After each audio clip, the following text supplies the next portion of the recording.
Alors qu'il devrait succéder à sa mère dans les prochaines années sur le trône d'Angleterre, le prince Charles pourrait choisir un tout autre prénom pour se faire couronner.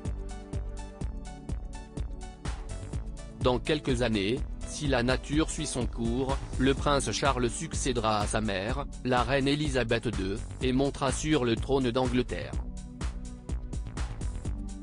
Pour autant, le père des princes Harry et William se fera-t-il forcément appeler Charles III ? Rien n'est moins sûr, comme l'explique Dicky Arbiter, porte-parole de la reine jusqu'à la fin des années 1990, au magazine britannique People. Il est tout à fait possible qu'il choisisse un de ses autres noms, Philippe, Arthur ou George. Ce n'est pas commun mais ce n'est inhabituel. Son grand-père, le roi George VI, s'appelait Albert Frédéric Arthur George, mais il a choisi George en l'honneur de son défunt père. Le prince Charles choisira-t-il de s'appeler Philippe une fois sur le trône ? Peu de chance.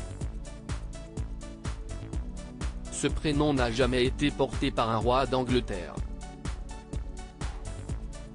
Arthur ? Beaucoup trop attaché à la table ronde et à ses histoires fantastiques. Reste donc George. Selon Dicky Arbiter, le prince Charles pourrait très bien choisir de se faire appeler George VII lorsqu'il succédera à Elisabeth II par respect pour son grand-père et en reconnaissance de sa mère.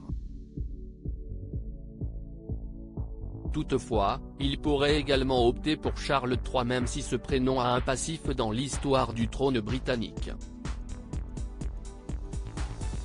Charles Ier a été exécuté en 1649 après une guerre civile. Quant à Charles II, son fils, il est connu comme l'un des plus grands mécènes de l'histoire de la royauté britannique. Un prénom lourd à porter donc.